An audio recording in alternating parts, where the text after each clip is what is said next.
Welcome to our deep dive into the Calgary real estate market, specifically in January 2025. So we're going to unpack all of this to try to help you understand the trends, maybe uncover some surprises, and hopefully get a sense of where things might be headed. It's a fascinating time to be looking at this market, that's for sure. Okay, so let's start with the big picture. Overall sales were down in January 2025 compared to the year before. But here's the twist. Inventory levels are way up. We're talking a serious jump in the number of properties that are available for sale. Exactly. And this is particularly striking when we look at the detached home market. Across the city, we see months of supply nearly triple for detached homes. Last January, it was a tight 0.87 months. Now we're looking at a whopping 2.38 months of supply. That's a big shift in favor of buyers. So what does all this inventory mean for someone who's actually looking to buy a detached home right now? Does it mean that they actually have more power in negotiations? It certainly tips the scales in their favor. Think about it. Sellers aren't seeing the same frenzy of offers they might have a year ago.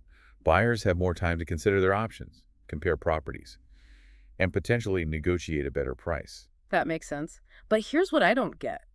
If sales are down, wouldn't we expect prices to be dropping too? The data shows benchmark prices are either holding steady or even increasing slightly year over year. It seems counterintuitive. It's a good question, and it highlights the importance of understanding what benchmark prices actually represent. They're a more complex calculation. It attempts to track changes in the value of a typical home in a given area. They're not just an average of all the sales prices. So are you saying that benchmark prices are a better indicator of the market's true value than, say, just looking at the median prices? They can be, especially in a shifting market. Median prices are easily swayed by the types of homes that are selling. So, for example, let's say this January, there were a lot of sales of smaller, older detached homes in this city center.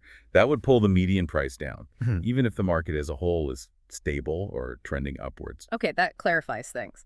Let's stick with detached homes for a bit, since I know they're often the focus for buyers in Calgary.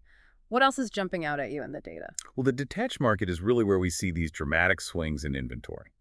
New listings are up even more than sales are down. So why are we seeing so many detached homes hit the market all of a sudden? Yeah, what's driving that? Is it just people wanting to cash out before prices drop further?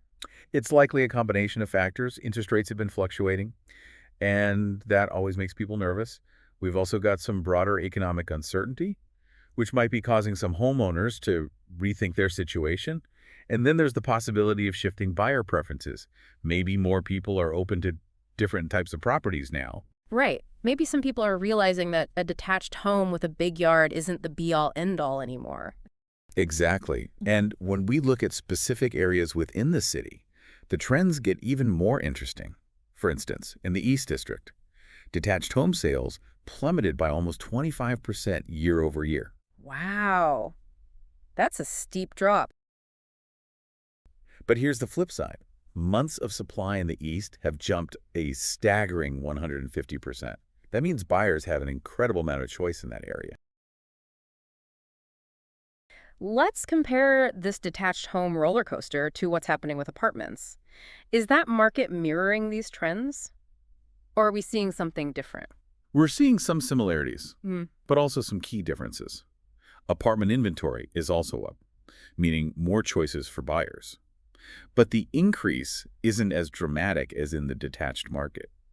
And benchmark prices for apartments are showing more resilience. We're even seeing slight increases in some areas.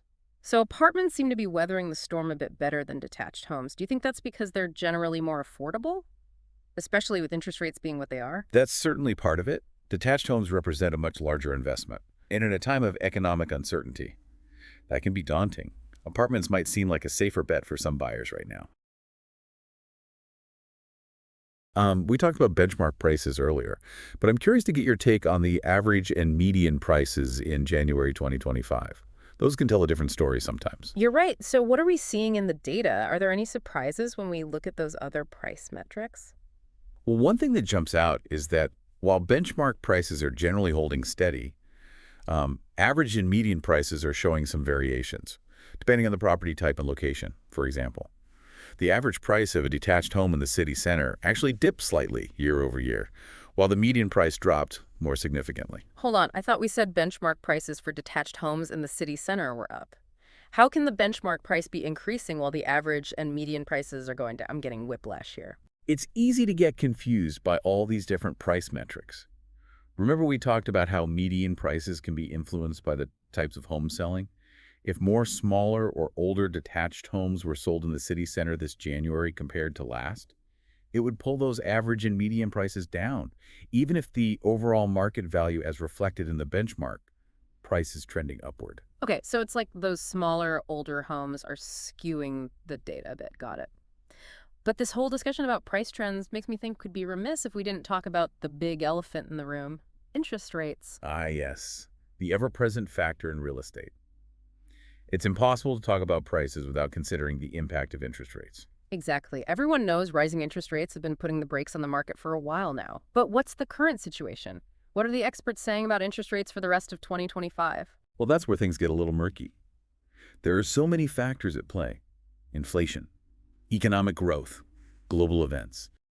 Some analysts are predicting that interest rates could stabilize or even potentially decrease slightly in 2025. That would be music to the ears of a lot of potential buyers who are feeling priced out right now. It can definitely reignite some of that pent-up demand we've been talking about. But it's important to remember that even if rates do drop a bit, it's just one piece of the puzzle. We need to look at the whole picture. Inventory levels, price trends, those specific factors we discussed in the East District, and of course the buyer's individual financial situation. So if someone is listening to this, totally absorbed in all this data we're throwing at them, and they're thinking, okay, this is great, but should I buy now or should I wait? What's the answer? If only it were that simple. There's no magic 8-ball for real estate decisions. It truly depends on individual circumstances, financial situation, risk tolerance, Yeah. and lifestyle goals. So it's not as easy as saying buy now or wait. It's more about understanding the nuances of the market and figuring out what aligns best with your personal situation. Exactly. And that's where having a good real estate agent can be invaluable. They can help you navigate all the complexities, provide expert advice, and make sure you're making a well-informed decision. So I'm curious, what's the current forecast for migration to Calgary? Are people still flocking to the city, or has the recent economic uncertainty slowed things down?